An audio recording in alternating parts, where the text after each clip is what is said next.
begin first of all by recognizing the presence of the Dean of the Faculty of Mathematics and Natural Science at the University of Indonesia. Thank you so much for hosting us in this wonderful premises and to be given a chance to actually interact with so many students who are here today.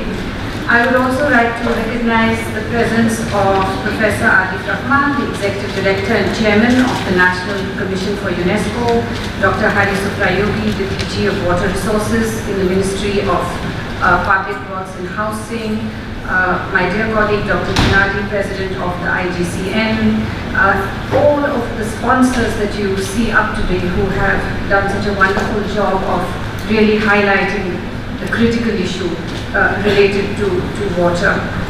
We are here today because we want to mark World Water Day today, and we want to recognize the importance of this endangered in many ways and critical natural resource across the world.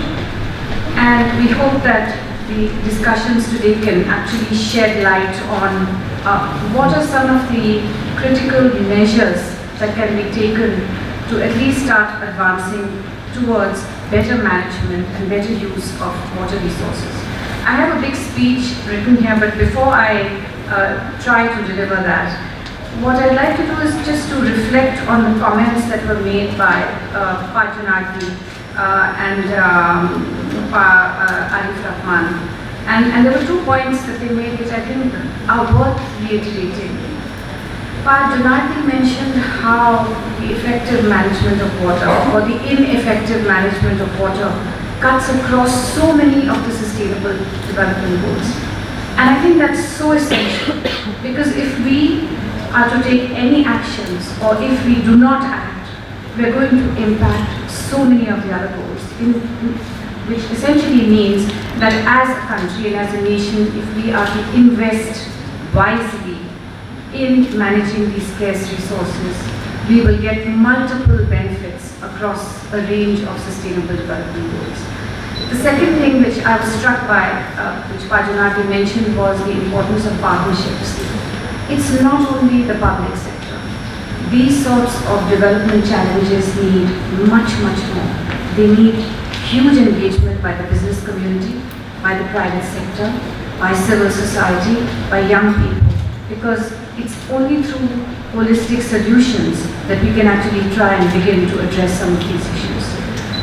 What I was very much struck by Dr. Rahman's presentation was on how young people today probably have a more sophisticated and better understanding and are more alert to these issues.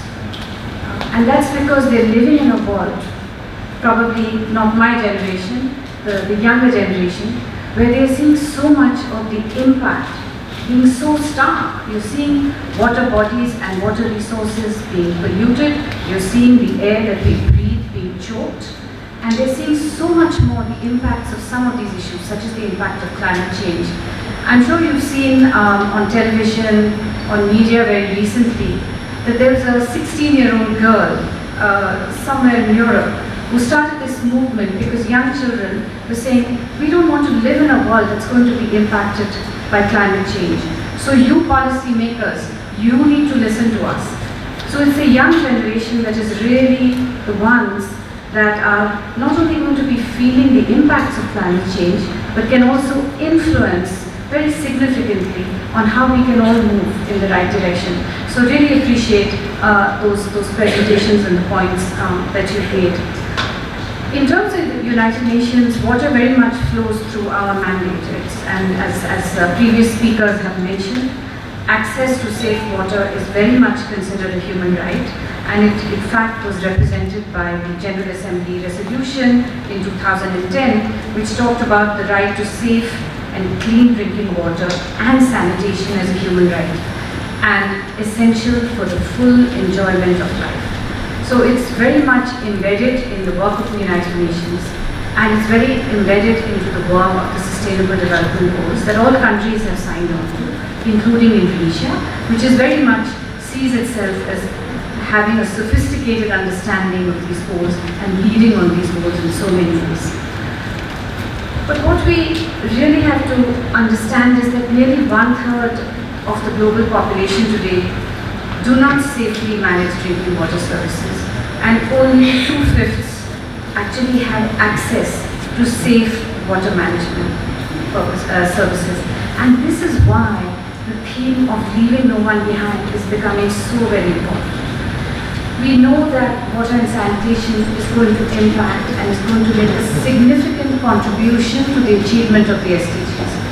From food and energy security to economic development to environmental sustainability. Water is in many ways an essential precondition for eradicating poverty and for building prosperous and peaceful societies. So you can go across the range of the SDGs and you will find water essentially everywhere. But we know that if these goals have to be reached, if water has to be managed well, we need to be fulfilling our promise to include the most vulnerable, the poverty-stricken, the displaced, the marginalized. And this aspiration to reach even the most vulnerable is becoming increasingly important. Our previous speakers have referred to the impacts of climate change, of environmental degradation. We have massive demographic changes happening across the world. We've got massive urbanization, which is presenting such a formidable challenge to obtaining water security for all of us. And the UN Secretary General very recently, when celebrating this occasion of World Water Day, has basically said that it is a human right and nobody should be denied access. And if you may recall, when he talks about the subject of climate change, he always says, there is no planet B. This is it. This is all that we have. And the reason that we are having these conversations today is that we recognize, and it's very important for us to recognize, that people are being left behind in accessing water and sanitation services. And there are reasons that we can do something about. And the reason they are being excluded very often can relate to gender, to age, to ethnicity, to migration status, their socio-economic status, amongst others. And we are here today to understand that exclusion, discrimination, entrenched power symmetries, poverty and material inequalities all serve as obstacles to fulfilling the human rights to water and sanitation, and therefore by extension to achieving the sustainable development goals. Let me just share a few global statistics with you which indicate the sort of enormity of the crisis that we face because of the impacts of limited access to water and sanitation that affect billions of people across the world. 3 out of 10 people do not have access to safe drinking water. 6 out of 10 people do not have access to safely managed sanitation services, and 1 out of 9 practices open defecation, with huge implications for human health and the environment. And I think that when we quote these global figures, we have to be a little bit careful, because they often mask substantial inequalities between and within regions, countries, communities, and even neighborhoods. And such contrasts and inequalities can be particularly striking between urban and rural settings. And so, to leave no one behind, it's important that we focus on including people who have been either ignored or marginalized, that water services meet the needs of the marginalized groups, and that their voices are heard in decision-making processes. Regulatory and legal frameworks must recognize the right to water for all people, and this very important issue of financing, so that it is fairly and effectively targeted to those in need. Dr. Arif talked about Goal 5 to do with gender equality. And I think as the discussions progress, we know that Goal 5 cuts across all the goals, right? And in this case of water, we know that as with most development challenges, women and girls disproportionately suffer. For example, in low-income countries, women and girls spend some 40 billion hours a year in collecting water. They often travel long distances to collect water for their families. And when they travel these long distances, it means that they have to give up young girls going to school. They have to forsake a number of development benefits that they could have enjoyed. And so these are the factors that need to be taken into consideration when designing effective water policies and designing effective water management services. Of course, it will be incumbent upon national governments to increase the amounts of public funding made available for expanding these water and sanitation services. But as Arifin had mentioned in his speech, partnerships are essential. I think it would be impossible to provide all these important services without partnerships with the public sector, with civil society, with young people, and so on.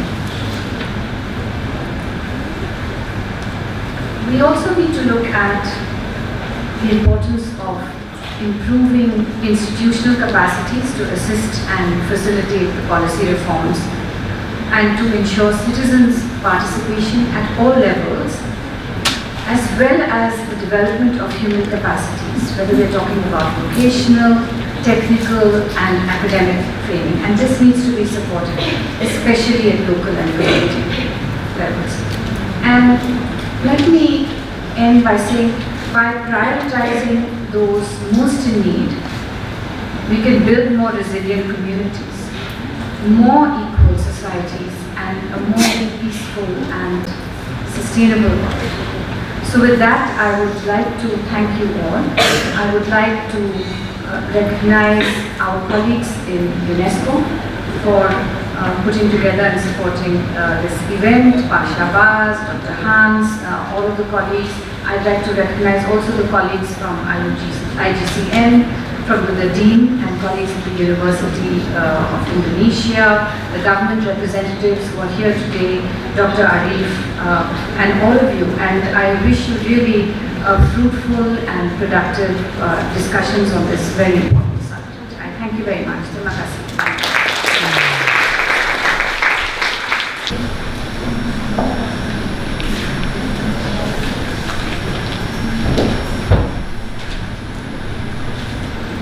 Good morning, selamat pagi everyone. My name is Hans with the UNESCO office in Jakarta. Is this better? Good morning everyone, selamat pagi. My name is Hans. I work with UNESCO office in Jakarta with the Water and Environment Science program. That makes me particularly happy to be here today because we are talking about the issues that I work with on a daily basis and that mean a lot to me personally. I'd like to acknowledge all of our excellent and eminent speakers this morning, Dr. Haris Arjunatli, Professor Arif, Ms. Nirody, Afidi. I think we've already come to understand the issues that we talk about today very, very well, even without my adding to the discussion. But I would like to make a bit of an advertisement for you to consult and have a look at the World Water Development Report. This is the document that we will, in the next 5 or 10 minutes, launch. And I'd like, before we launch this and before we formally hand over this report to the representatives of the government of Indonesia, I'd like to try to encourage you, maybe inspire you to have a look at this report, not just this year, but also previous years. The World Water Development Report is the United Nations flagship report on water, and it represents a contribution of across what we call UN Water, which is the combined, the umbrella organization for all of the UN agencies that work with water, and that's more than 30. This year, the theme, as we have heard, is leaving no one behind. And leaving no one behind is also an issue that is at the heart of the 2030 Agenda, at the heart of the Sustainable Development Goals, and at the heart of the mandate and mission across the UN agencies. This particular report was contributed to by a wide range of UN agencies, from FAO, Food and Agriculture, UNDP, UNESCO, UN Habitat, UNHCR, UACHR, the United Nations University, the World Bank, the regional commissions. So this is really a work of the whole UN system of water and on leaving no one behind. So the report, as I'll show you in a minute, is available online for free, of course. And it is available, it's a fantastic resource for research, for policy. It is authored and presented as guidance, as information for policymakers and for decision makers on key water issues. But it is very useful for students, for research purposes as well, so that I encourage you to have a look at it. Next slide, please. So, we talked about already the issue of water as a human right, and that really is the premise of this report. Ms. Nirody talked about the UN General Assembly's 2010 resolution on the right to safe and clean drinking water as a human right, essential for the full enjoyment of life and for all other human rights. And I think it's very important when we think of water as a human right, we're not thinking of a temporary right to access water. We're talking about rights that are permanent, that are not subject to state approval, that cannot be withdrawn. These are essential human rights. So that is the premise of this report and of our discussion today. Next slide, please. So why is access to safe and affordable and reliable drinking water and sanitation services a human right? It is a human right because it is indispensable to sustaining healthy livelihoods. It's indispensable to human dignity. But as we heard several times this morning, there are still millions who are left behind. When you go into the report, you will see details of this problem. Who are the people left behind?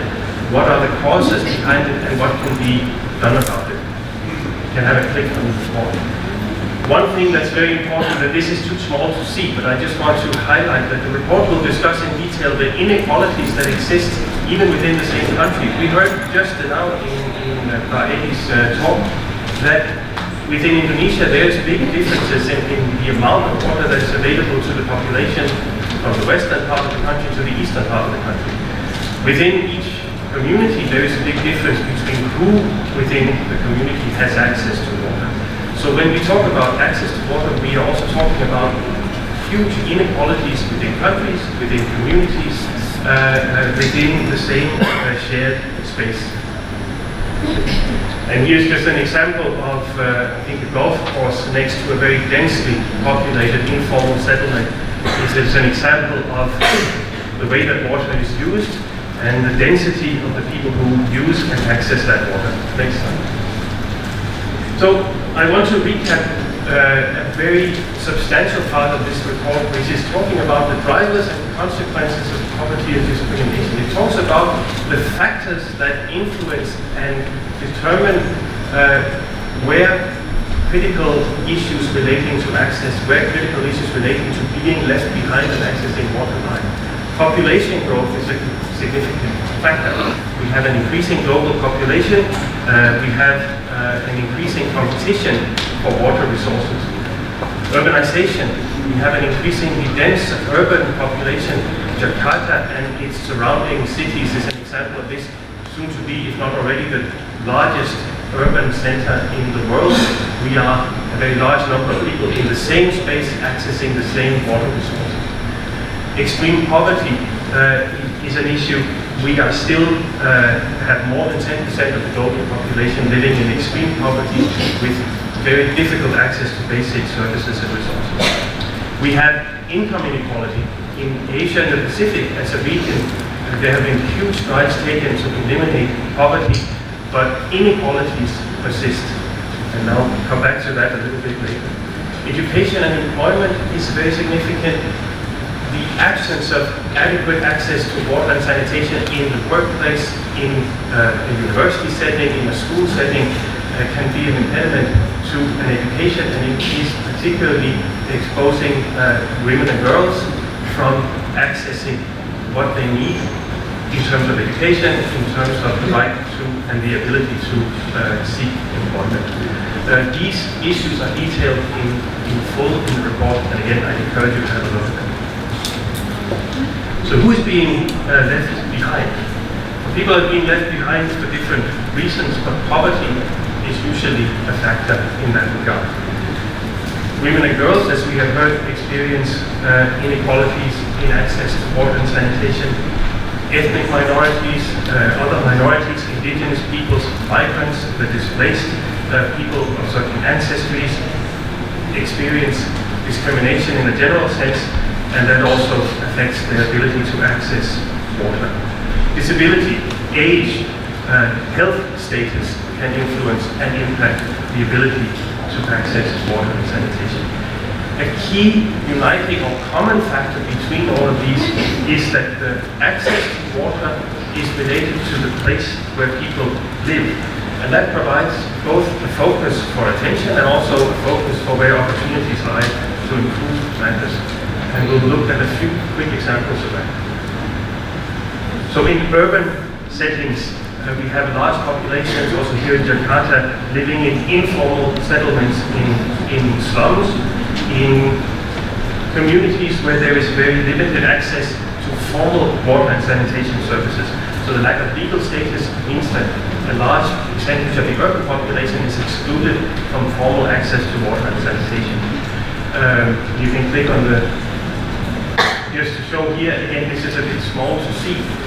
One major issue, including here where we are in Jakarta right now, is the availability of sanitation services in the urban center. This can be very difficult to do in informal settlements, but there are possibilities available in terms of the small, informal, local scale systems to treat and manage sanitation and wastewater, which is something that is very difficult to do in formal. The rural population is often impeded in access to water. It is difficult to provide water and sanitation services to a dispersed and large rural population. This is a particular issue with regard to food production. The rural population is the population that feeds, that produces the food for population in general, but at the same time often suffer from very limited access. So there is an issue in leaving behind the rural population in terms of appropriate and sufficient access to water and sanitation. Just a very quick picture from a project that's detailed in the report. This is from the Sahel region in West Africa, where FAO is working to provide access, local access to water for the rural population. Finally, refugees and people who are forcibly displaced are increasing. We have an increasing population of displaced people. People who are living in temporary shelters under temporary conditions are at particular risk in terms of their access to water and sanitation. And examples of very large refugee camps and settlements that are temporary in nature, that do not provide or do not have the possibility to provide easily appropriate access. So far we've given an outline of some fairly severe problems, some fairly severe contexts that need to be addressed. But the good news is that there are possibilities to do something about addressing these situations. This is not a hopeless situation, and the report provides a number of ways forward, a number of opportunities for addressing these constraints and the people that are left behind. We have a very clear funding gap. It is estimated at the moment that investments in water and sanitation need to be increased 3 times in order to meet the targets that we have by 2030, targets 6.1 and 6.2 under the Sustainable Development Goals. We do need further investment. However, studies have shown that investments in the water and sanitation sector tend to be economically sustainable. They tend to pay off in the longer term, which means that there is incentive, and again these are detailed in the report, for investing in water and sanitation. Funding sources, and you can click one more time. Funding sources, and I was very happy to hear this reflected in several of the speeches this morning, require a combination of contributions from multiple sectors and multiple sources. Government subsidies appropriate tariff structures, blended finance involving investments from the private sector, from the non-government sector, government support, overseas development assistance, commercial finance and the private sector all have roles to play.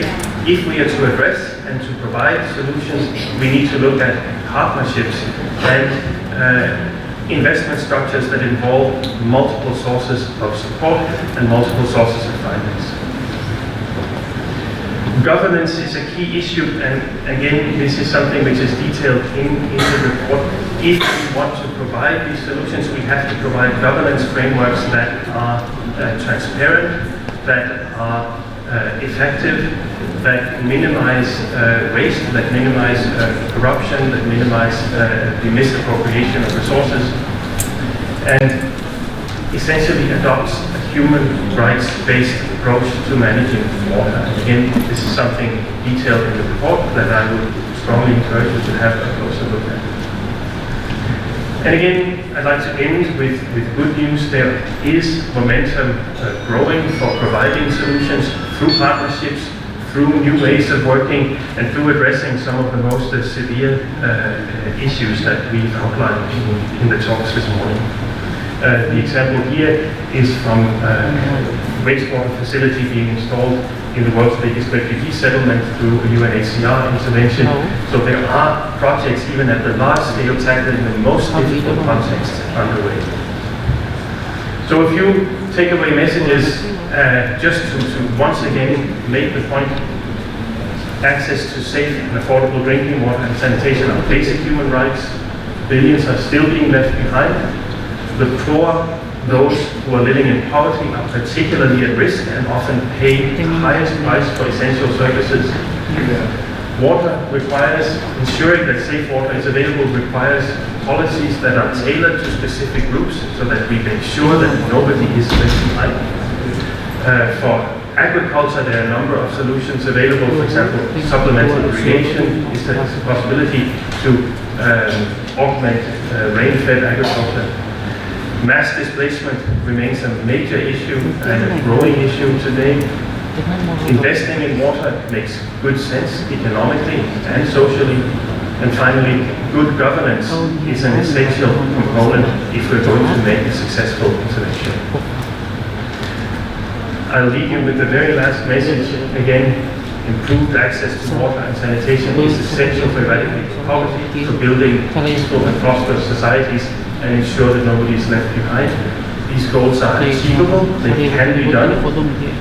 Exclusion and inequality must be addressed through policy and through practice, and in this way, water will reach those that it needs to reach and those who are most likely to benefit the most. And I will end my talk with those comments. Here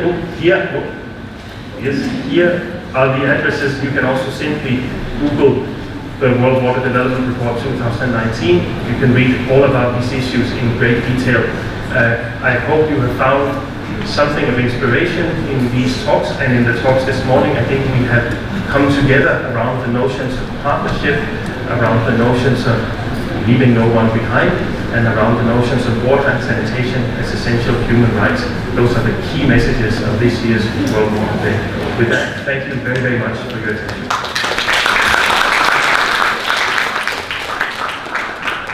Good morning, everyone. Good morning. Happy birthday, April 22nd. I like the fact that we're focusing on water as an emphasis for Earth Day. And we're a month later, World Water Day, but it's nice how it actually worked to be exactly 1 month. So, I am going to be speaking later this afternoon more broadly about the work that this UN Global Compact initiative called the Sea to Water Mandate is doing broadly on water as it relates to the Sustainable Development Goals. But today, I'm going to focus on a very specific multi-stakeholder platform that's oriented around water access, sanitation, and hygiene, or WASH, as the acronym goes in the water sector. This morning, I feel like the speakers did a very good job of pointing out the moral imperative for making sure we leave no one behind when it comes to water. They've also talked about the scope of the problem and the challenge. And I like that we've shifted now to look towards solutions. and to follow multi-stakeholder partnerships that can achieve these solutions. And so what I will talk about is one that brings together UN agencies and businesses and civil society groups to try to focus on WASH. So someone made the point earlier today that the goals themselves are integrated, and you can't really take on something like water without thinking about how that affects women's empowerment or food safety and security and health. And so this initiative takes on most directly 2 targets within Goal 6, but also the notion of decent work, which is in Goal 8. And the 2 targets within SDG 6, how many people here feel like they could recite all 8 targets of SDG 6? Show of hands. All right. That's another presentation in the afternoon. So the 2 that are focused on WASH is universal access to potable water, and then the second focused on sanitation. And then there's a target on protecting worker rights and promoting safe and secure working environments, of course, adequate sanitation services and safe potable water are 2 elements of that. But there's also a notion that water is a human right, as is access to safely managed sanitation. And so the way that you can think of this initiative is companies that want to build their human rights framework and human rights-based approach to water, but to move beyond do no harm, which is the way that business respect of human rights is oriented around understanding and then mitigating any potential impact. So the degree to which a company may have impact on water resources that would affect the community, the human rights element to that would be the company making sure that it is aware of whatever impacts that there might have by its water use, and then mitigate that impact. Now, everyone knows that the actual amount of water that is associated with the human right to water is actually a very little amount of water. And it doesn't even speak to the socioeconomic dimensions of water. It's just the minimal amount of water needed for drinking and for hygiene and cleaning. And so for a company that wants to do well by way of water to only focus on that minimal do no harm on human rights is actually a pretty low level. So this idea of this initiative is to embed the human rights floor and build on top of that by working with organizations to help realize those rights. And the thinking was that many of these organizations have been focused on WASH alone, but the idea was that we could get a lot more done working together across segments of society, whether it be civil society or corporates or UN agencies. And a number of these initiatives that are here on there, for instance, the one that I had, the Sea Water Mandate, actually has 150 companies that are in that network. And the World Business Council for Sustainable Development is another example of a network whereby the Toilet Board Coalition or Sanitation Water for All would be development agencies and national ministries focusing on water. So this looks like a smaller group than it is because this is a partnership of partnerships, so to speak. WASH for Work is looking to advance practice in 3 domains. The most immediate focus and the one there's probably the most amount of action already is WASH in the workplace. In many jurisdictions around the world, that's a requirement by regulation. It's not necessarily one that's achieved all over the world, but it's certainly a place where companies need to start in terms of making sure that there's adequate drinking water and sanitation services in their factories and operations. The second domain is WASH in supply chains. So this is an area where food and beverage companies, apparel companies, so for many of the global apparel brands, 75% of their workforce are women. And when they've done worker well-being surveys of their workforce in their supply chain, they found that water and access to clean water is one of the key issues for their workforce. And so they prioritized that for a while, not just in the workplace, but realizing that they need to take the third step, which is WASH in communities where workers live. So To have a factory where there's a 25-minute line for bathrooms in the morning when everyone shows up to work is okay, but you're really not solving the whole problem if you're providing clean water and sanitation services in your factory, but those same workers go home and drink contaminated water and have to walk at night in unsafe domains in order to get use the restroom. So these are the three areas that we're focusing, and we're trying to do it in a way that embeds it within existing stewardship initiatives and frameworks, and I'll come back to that in a second.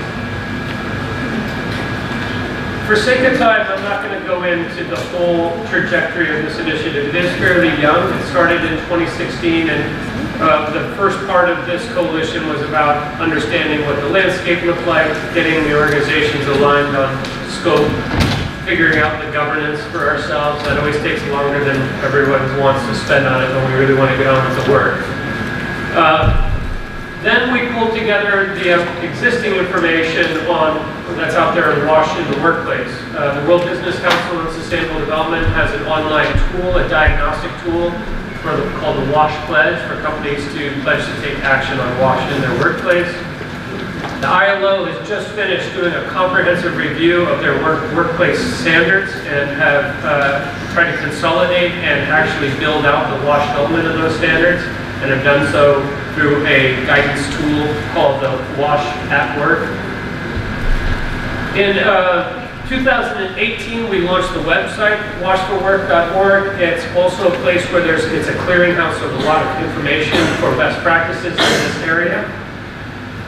And then after that, we've worked on doing a publication that will help to advance the business case for taking action on WASH. And to give you a little bit of the backstory here, we initially thought there was a bunch of data and evidence that demonstrated that investments in WASH would realize a return for companies, and that there was a very clear business case for this.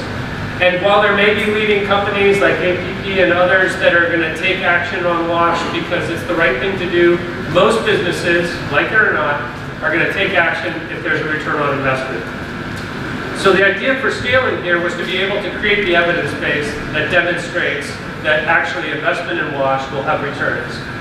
And what we found is there's actually a pretty weak evidence base. It's anecdotal, and I could go through some of that anecdotal data, but we want to be able to demonstrate a clear business case, and we think we can do so by working with leading companies that are willing to apply this framework and to study what that return is, so that if we can demonstrate the business case, that will be our pathway to scaling. Many more companies will take it on once they can understand that. We're also looking to standardize the WASH elements of supply chain agreements. There are some companies that have done very well to building WASH into their codes of conduct requirements, but that is it's leading practice, but it's not socialized across industries, and so we're looking to standardize that and build it out.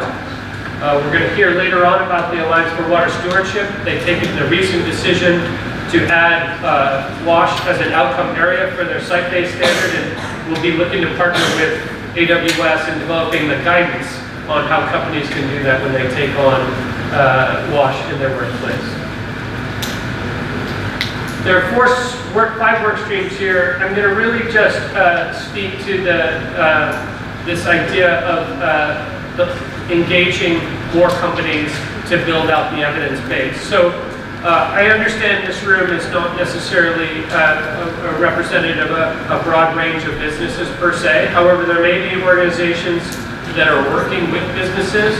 And what we're looking to do is to apply this framework for business action on WASH, which was developed by the consortium partners at WASH for Work. It's actually a pretty straightforward framework and tool. The first piece is around internal diagnostic for each company to understand how WASH relates to its business, to then make a commitment around action in a particular aspect of this, and then to prioritize the top actions that the company would take.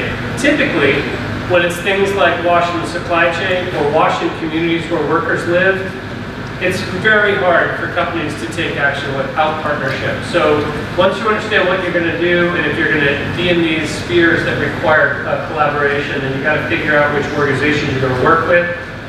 And then the acting portion of this is really about making those investments and administering the programs, but importantly, from a watch for work perspective, measuring the outcomes of those investments so that you can be part of the contributing to the evidence base that we will then use to drive a systemic change. We also want to very much understand what are some of the barriers to implementing these practices for companies and those that are partnering with companies, because if we can understand systemically what those barriers are, we can try to work together as a consortium to do the policy advocacy oriented toward incentivizing these types of investments and behaviors by businesses. This is the website where you can find more information. The UN Global Compact Steel Water Mandate serves as the secretariat for this consortium, which is chaired by UNICEF. So this is where you can find a little bit more information, and if you want to collaborate with these organizations to become a WASH pioneer, we would welcome and encourage them. Thank you. Thank you. So let's move to the third speaker. Will be Dr. Mitra Suryono from the Research Institute of Science.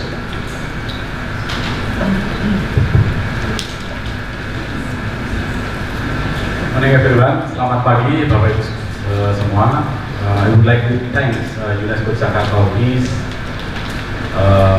Fakultas MIPA University of Indonesia, from IGCN to invite me to join this opportunity.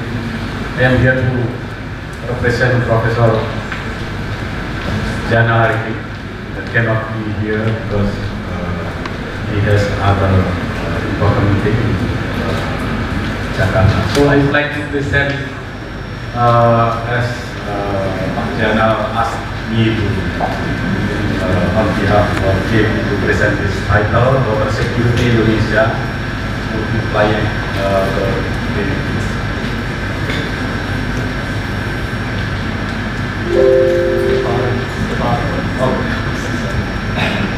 So, yes,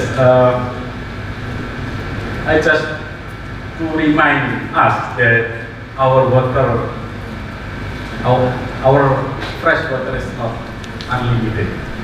That's why, as we heard from Arifin this morning, that by his grandchildren, that air kita itu terbatas dengan harga yang mahal. So, as we know that the portion of fresh water in the world is just 3% compared to the whole water in our world. That's why it's time for us to take care that our water is everywhere. So as Prof mentioned that every day, every hour, we are always in touch and use amount of water. Just to show you that how much water we need, as already mentioned by Prof before. This just to show you the quantity of water we need every day per person per liter, yeah.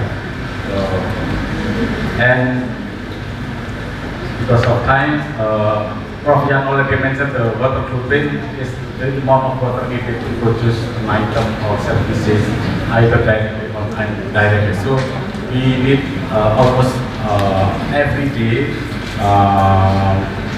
much water in our daily life for industrial activities, domestic activities, etc. So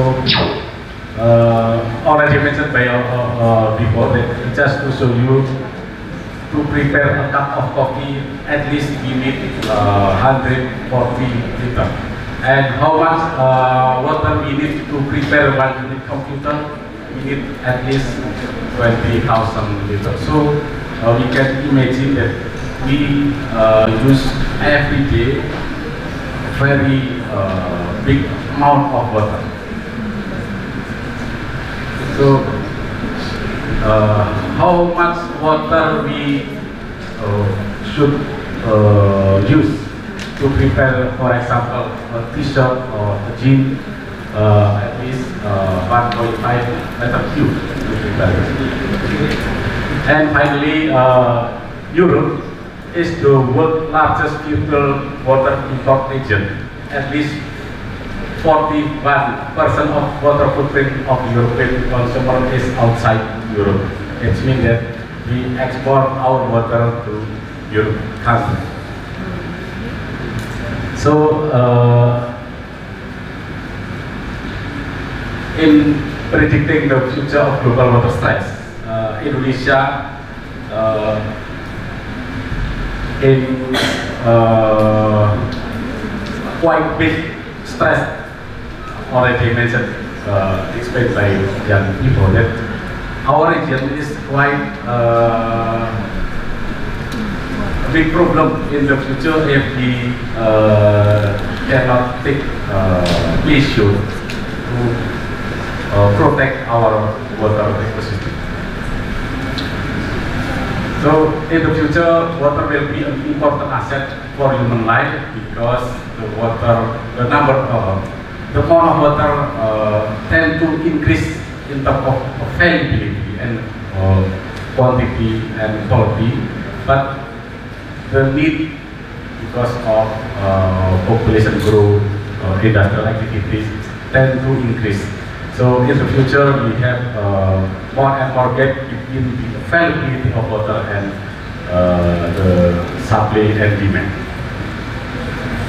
So in terms of global water consumer, Indonesia is number 5 mainly for agriculture, at least 70% up until now. That's why our government tried to build many dams to provide water supply related to agricultural activities.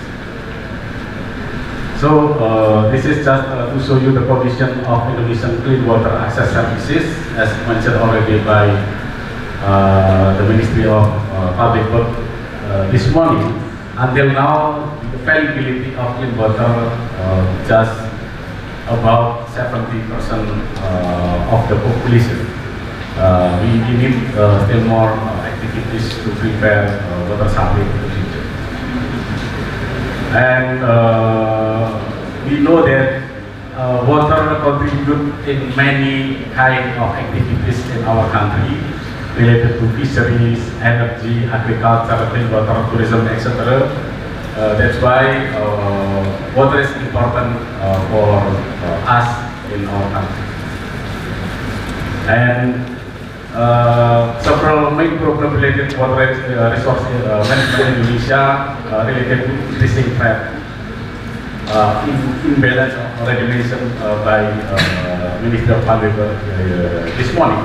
Declining availability to provide water is important to be taken into account. An optimal level of irrigation network services still a problem. Big coordination between institutions, low quality of data, etc.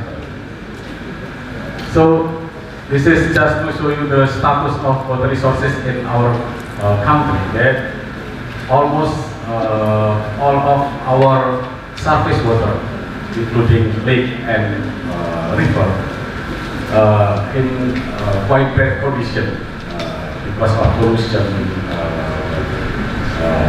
and related activities in industrial or domestic issues.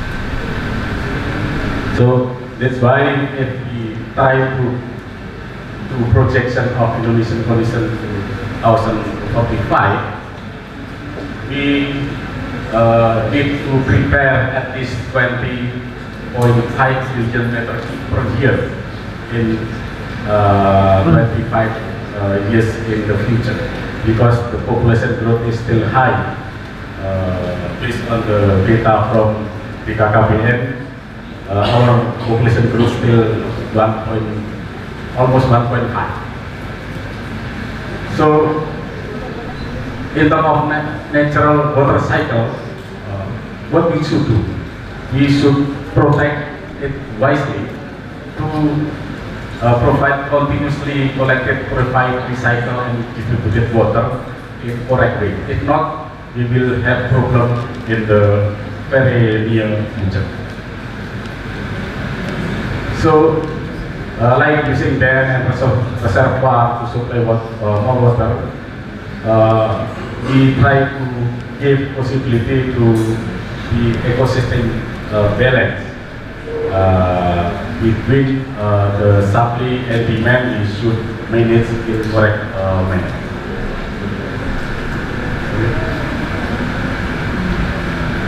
So until now we know already many things theoretically how to manage ecosystem. So I think that it is time for us to take more action to save our water resources based on our knowledge.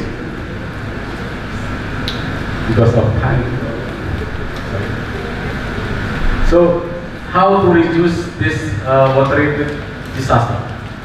Effort already taken by different parts, but the problem is we still have until now conflict of interest between parties, between institutions, lack of synergy, coordination. We can talk easily coordination, but not easy to practice. And also we need to increase science and technology how to manage our water resources in the future to avoid floods, drought, pollution, etc. And just to show you that science and technology is important to be used to manage our water resources in the future. So this is just to show you the case study of Lake Biwa action to restore water ecosystem in the lake. It takes quite long time, at least between 1956 to 2007. It's very long time. That's why we can take action from now to manage our ecosystem of water. So we have to allocate wisely our water resources for different use, of course. We should manage water supply and demand in balance, because our problem is still we cannot balance between water supply and demand in different activities. So based on this data, improving access to clean water and sanitation, for example, for the community is able to contribute at least 3.7% annually to the GDP. That's why by using water wisely, we can contribute to the GDP of our country. And UNESCO ISP has guidance to take action and response to water security challenges. As UNESCO already mentioned by Dr. Hans before, they provide guidance how to manage water resources in the world by having the guidance in the International Hydrological Program. We are now in the phase 8 with the main theme of water security, response to local, regional, and global challenges. And we have also 6 sub-themes that we can follow this guidance to manage our water resources in correct manner. And already also mentioned by other speakers that related to water, we have at least several targets like target 6, 11, 13, and 15 that we should take into account to protect our water, our ecosystem in the future. And as already mentioned by Prof. Arifin, that UNESCO already choose one of the method or concept, eco-hydrology, as a new approach to manage water-related problem by integrating four main principles related to eco-hydrology, ecology, eco-technology, and also culture.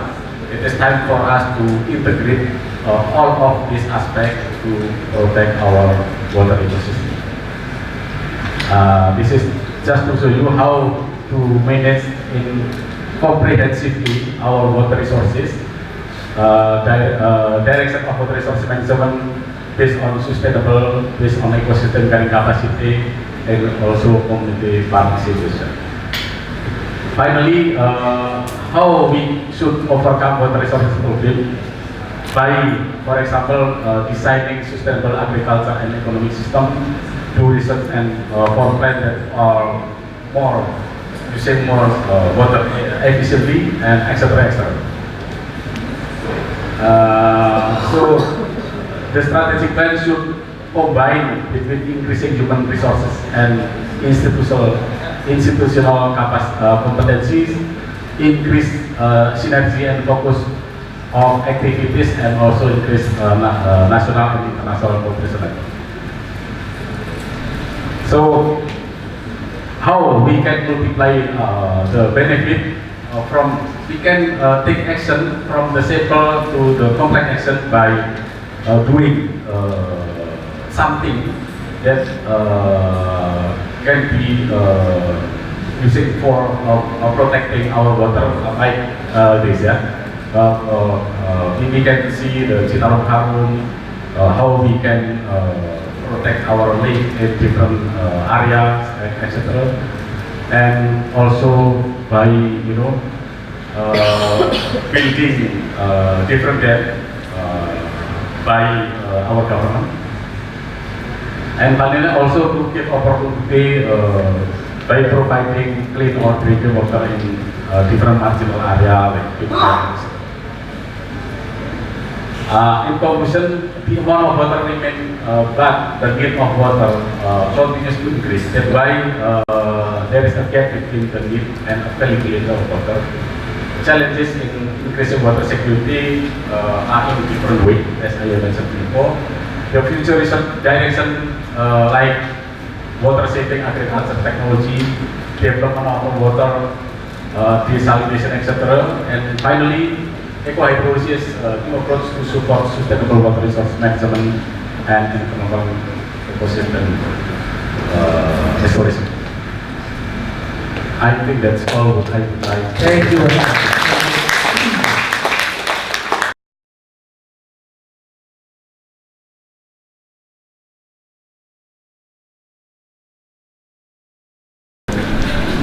Okay, so I'm going to get into a much deeper explanation of some of the issues we've talked about regarding corporate water stewardship and the work that the Global Compact has been doing vis-a-vis its stewardship platform, the Sea Water Mandate, which has been talked about a little bit today. I have some slides in here actually that I included before I got to experience today's discussion, and as a result of today's discussion, there are certain slides I probably will not speak a lot to, and then others that I'm going to speak a lot to, so I can connect some of the themes that came up during the day. But the hope here is for people to leave with a better understanding of the role that the business community may be able to play in helping to advance achievement of the 2030 Sustainable Development Agenda. First few slides are about organizational background. I actually, for the last 25 years, have worked at a research institute myself called the Pacific Institute. It's a nonprofit based in California, although we have research staff around the world. And we have had a memorandum of understanding with the Global Compact to serve as the co-secretariat for this water stewardship platform called the Sea Water Mandate. And that's been in place for over a decade now. Where do I point to get this to move?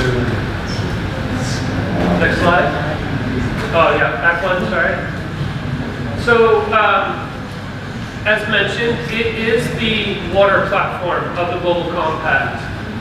It was launched by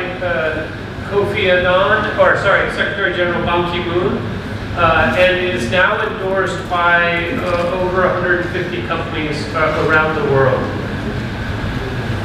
These are just some of the more prominent brands.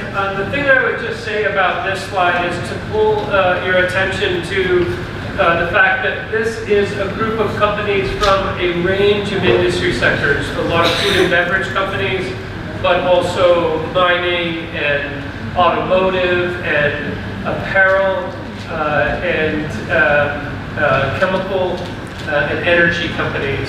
And the reason that's important and interesting is that there is a lot of best practice sharing and learning that occurs across these industry sectors. Oftentimes, these organizations are leaders in their own sector, but they're not familiar with what's happening, let's say, in the beverage sector as an apparel company. And we've had some very good insights that have come out of that. The other thing I would like to call your attention to is that while many of these companies are headquartered in Europe and North America, there's actually quite a few that are from different parts of the world, including APP here representing Indonesia. So the actual objective of the Sea Water Mandate is to elevate the profile of water in the business community and to mobilize business action on water, and to do so in partnership with the United Nations, with civil society groups and governments. We've talked about the 6 commitment areas, but if you think about those commitments, many of them are inherently requiring external engagement. Only direct operations is the only one that is really inside the factory fence line. And the rest is ultimately about trying to engage with other stakeholders. So it jumped ahead on me. Can we go back one? Yeah. So, and the reason for that, and I'm going to explain, I'm going to try to give you a window into how companies are thinking about water, what's motivating them, and therefore how this framework helps address the issues. Because ultimately, a company that is just very efficient with water use is likely not going to be able to address the water challenges that it faces as one user among many in a particular river basin. And it's not until you start thinking about action at the watershed level, engaging with communities, and engaging in water governance and public policy that you can resolve many of those challenges. So oftentimes this term has been thrown around, water stewardship, and we never spent the time to define what it actually means. In the Alliance for Water Stewardship Standard, this is the definition provided. I think it's the most authoritative definition, and I want to call your attention to 2 aspects of this definition. One is the fact that it talks about the social, environmental, and economic dimensions of water. Water is one of those unique resources that has public good benefit and private good benefit. But thinking about water use and its impacts on communities and people, but also on nature, and making sure that it's used in a way that allows for economic productivity is something that is core to stewardship and the concept of stewardship.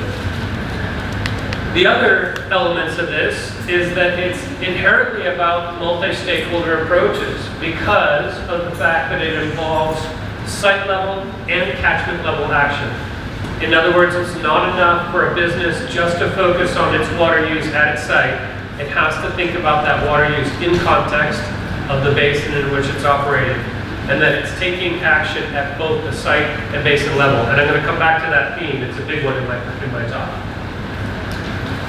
So I could spend the next 20 minutes on this slide alone, but I won't. I'll spare you. But this is a really simple way to try to understand the evolution of practice for companies when it comes to water stewardship.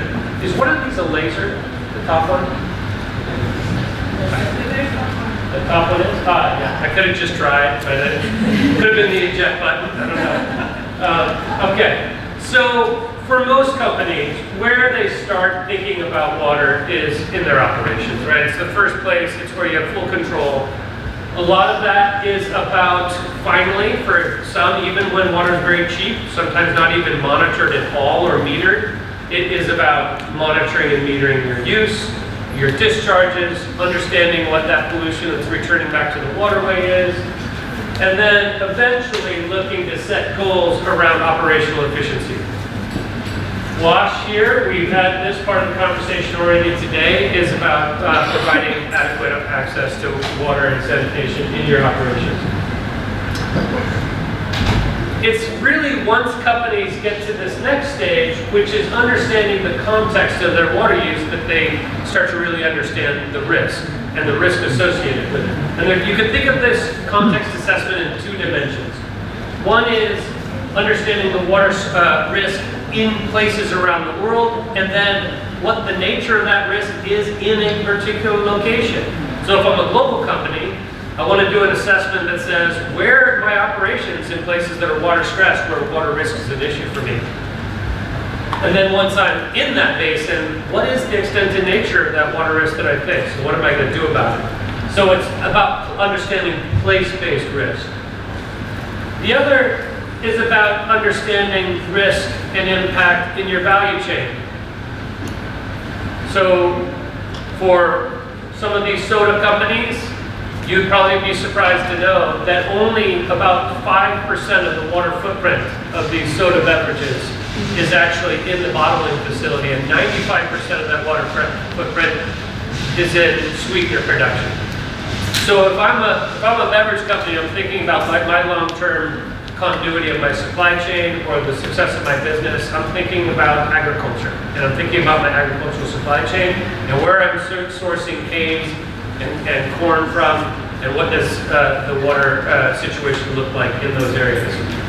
Understanding context. And I would argue that it's not until companies finally really understand context that they start to ultimately get strategic around what they're going to do on water and move away from just demand reduction and operational efficiency into strategies that really can help mitigate the water-related risks they face.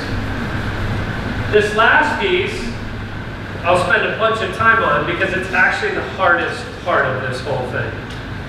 And it's about engaging with external stakeholders to deal with water. So there's two ways you can think of it. One is engaging in the value chain, so connecting here. If your water risk and impact is mostly in your value chain, you got to go back and do it. For a pair of jeans, who knew that for a pair of Levi's, half the water footprint is in cotton production, about 45% is in the use phase, consumer use, washing. So as an apparel brand, the biggest thing you're dealing with are two ends of your value chain that you have very little direct control over. But if you're going to manage your water footprint, you got to get used to managing both of those.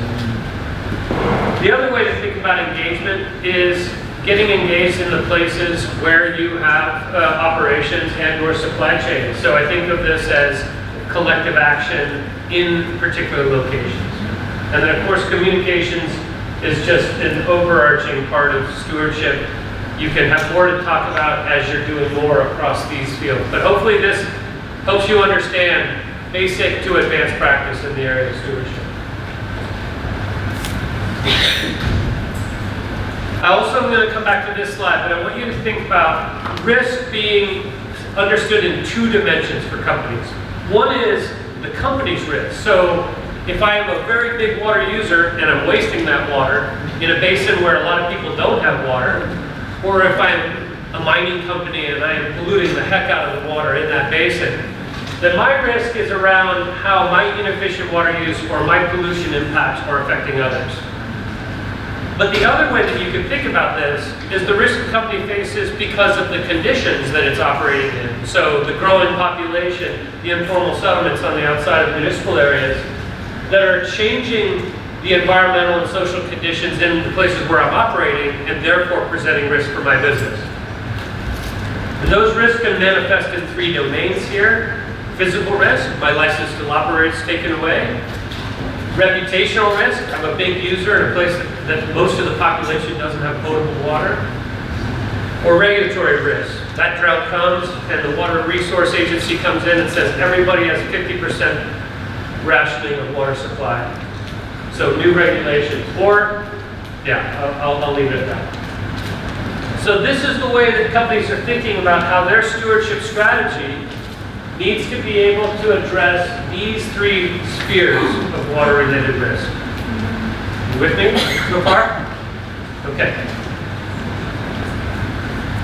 I want to talk a little bit about water security. It was a frame that actually preceded the Sustainable Development Goals. I think it's an important one, especially because from a business perspective, it speaks to many of the things that companies care about. So you have the sustainable access to water, both for health, but also for livelihood, economic livelihood, and human well-being. And protection from waterborne disease and pollution, and for preserving ecosystems in a climate of political stability. Conflicts over water are all the more likely to lead to physical and reputational risk for a company. So companies have thought about this definition and understanding their water strategy in the context of security.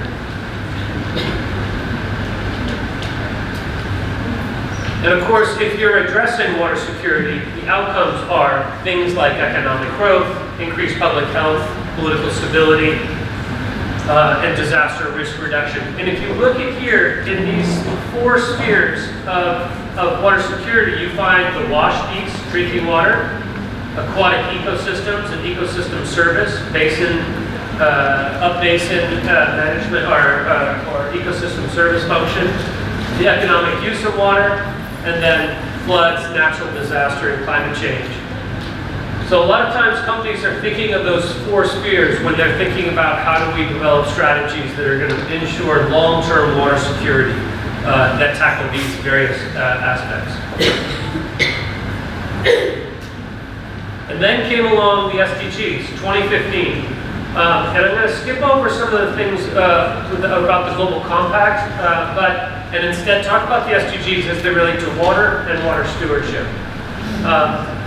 But for those that aren't familiar with the Global Compact, just a few words, because I haven't heard anyone yet actually give that overview. It's the largest corporate sustainability network in the world. It has over 14,000 participants. Of those, I think 11 or 12,000 are businesses. Next slide, please.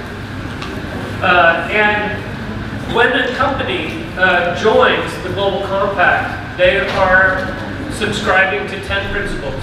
And these principles have to do with the environment, with human rights, with labor practices, with fair business practices. And so in essence, the Global Compact is a principles-based approach for companies to tackle sustainability. And in fact, you could make the argument that any company that's adhering to the commitments that they make in the Global Compact are actually looking to identify and remedy any negative environmental and social impacts that it might have on the communities and where it operates. John Ruggie is responsible. He's a special representative of the UN. He's actually housed at Harvard Kennedy School of Public Policy. He oversaw the development of the guiding principles, UN guiding principles for business and human rights. You may have heard of the Ruggie framework, or the protect, respect, and remedy. And he makes the point that companies that are actually taking a human rights-based approach are most likely the ones that are going to be mitigating the negative impacts on vulnerable communities associated with our current economic situation. And the path towards sustainable development is one, ultimately, that will alleviate that impact on those marginalized communities. There's a lot of great information. I don't know if you're circulating these slides, but for sake of time, I'm going to pass on this one. So, when I asked this morning whether people were familiar with the targets of SDG 6, there was nobody that raised their hand, so that's going to cause me now to spend more time on this slide than I otherwise would. 17 goals within the Sustainable Development Goal framework, and one goal comprehensively on water. And I can let you know that the business community actually advocated quite vocally in the lead up to 2015 to have a holistic goal on water, a standalone goal on water. In the Millennium Development Goals, which was our Sustainable Development Agenda from the year 2000 to 2015, the only focus was on WASH. It was on these two elements. And actually, water access came first. They added sanitation afterwards as an afterthought. But what they've added to the Goal 6 is a much more comprehensive understanding of it. So now you have 6.3, which is around wastewater treatment and water quality issues, both pollution reduction, but also ambient water quality. 6.4 is really 3 targets within one. They got lazy and they bundled it. There's 3 parts to it. One is having long-term supply and demand come into balance, to promote efficiency and conservation across all segments of society, so in industry, in agriculture, and municipalities. And then lastly is to reduce the percentage of the world's population that's negatively impacted by water stress. That's all in 6.4, believe it or not. 6.5 is about integrated resource water planning and management, or IWRM, for those of you that know the water lingo in this, but it's all about water governance and water planning. And 6.6 is recognizing the critical role that natural systems and ecosystems play in healthy water watersheds. 6A and 6B are 2 of the operational aspects of the goal. One is about capacity building. The other is about partnership and engaging local communities. This idea of cooperation across boundaries and within boundaries across stakeholder groups is actually baked into SDG 6. So someone has also made the point that these were built to be interconnected, and you cannot achieve Goal 6 without having positive impact on other goals, whether it be women's empowerment, education, health. There's a number of them that are directly related, and that your inability to achieve Goal 6 undermines the ability to achieve other goals. And that integration was by design, actually. Next slide, please. So the seawater mandate and a number of NGOs, right after the SDGs came out, tried to make a case for how stewardship could help companies align with the global agenda on sustainability. And it was for many companies the first time that they would look at Goal 6 and say to themselves, what are we doing with regard to water against these 8 areas? And actually, for quite a few companies, that then led to new programs, like programs on WASH, because they weren't actually doing anything, maybe a little bit of philanthropy. But the idea here is that when companies are progressing their water stewardship strategies and can do that using SDG 6 as a framework, that there's a really good chance they're going to be able to align with their public sector and NGO counterparts, because that's the framework that those stakeholders are also using. So the seawater mandate has spent a lot of time trying to catalyze collective action on water. I already talked this morning about one consortium that's focused on WASH.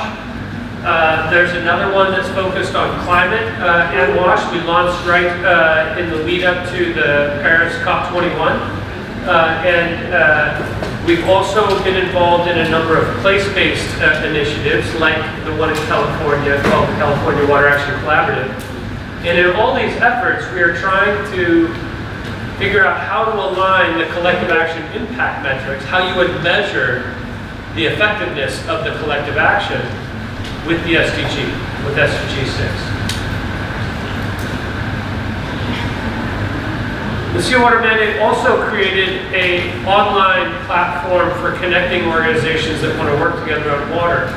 And after the SDGs were launched, we reorganized that platform such that the actual targets of SDG 6, or the targets around things like sustainable agriculture, climate resilient adaptation, water-related disaster management, that those are the ways that an organization can join the platform and say, we want to work with another organization in Jakarta that's doing WASH projects, or that wants to work on resilient urban cities and prepare for natural disaster.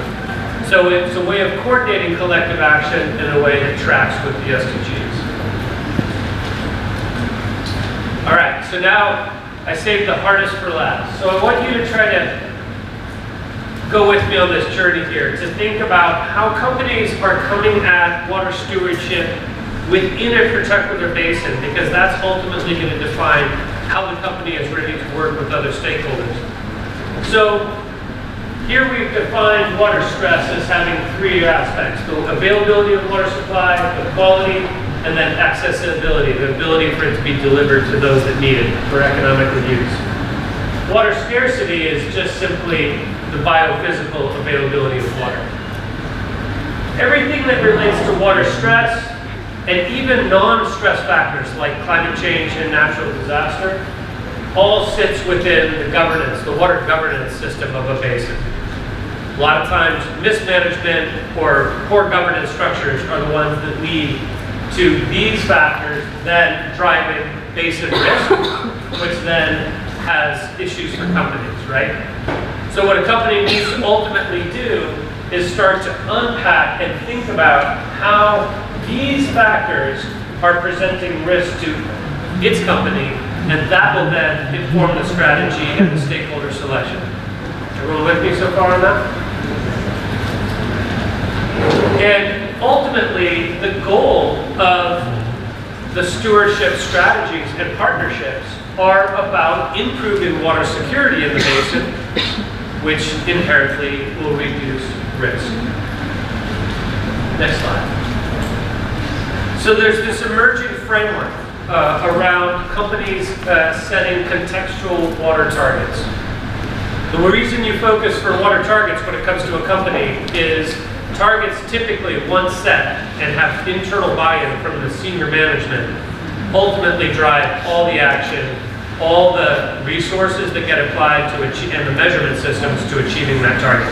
It's an important linchpin for action when it comes to companies and the way they operate.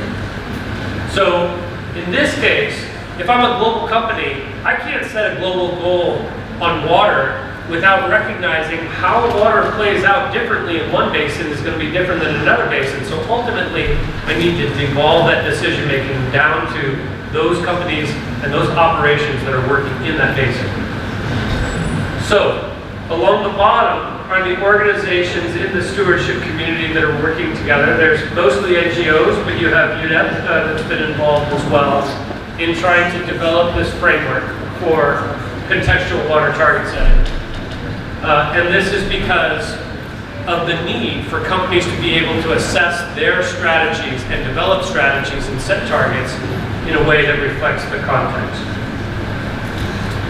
So, my last slide here, and I'm going to try to connect the progression that I put in front of you before with this contextual water target setting.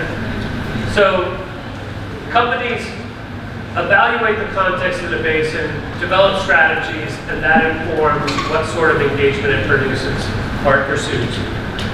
And the idea here is that the companies, through understanding what are the key water challenges in a particular basin, and then setting their targets for those priority challenges that make sense for the company to focus on, are then going to be able to find the right partners that they can work with to look to solve the problem.